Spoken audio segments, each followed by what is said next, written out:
রাজধানী বনানী সেতু ভবনে হামলার মামলায় বাংলাদেশ জাতীয় পার্টির চেয়ারম্যান ও সাবেক সংসদ সদস্য ব্যারিস্টার আন্দালিব রহমান পার্থের জামিন মঞ্জুর করেছেন আদালত। মঙ্গলবার বিকালে বিষয়টি নিশ্চিত করেছেন তার আইনজীবী ইমরান হোসেন। এর আগে শুনানি শেষে ঢাকার মুখ্য মহানগর হাকিম আদালত জামিনের আদেশ দেন।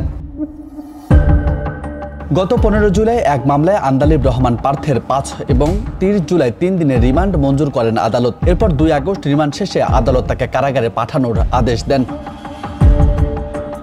গত 18 জুলাই সেতু ভবনে হামলার ঘটনা ঘটে। এ ঘটনায় সেতু ভবনের কেয়ারটেকার রবিউল ইসলাম বাদী হয়ে বনানী থানায় একটি মামলা করেন। মামলায় সেতু ভবনের 300 কোটি টাকার ক্ষতি হয়েছে বলে এজাহারের বাদী উল্লেখ করেন। পরে 24 জুলাই দিবাগত রাতে রাজধানীর গুলশানের বাসা থেকে আন্দালিব রহমান পার্থকে আটক করা হয়।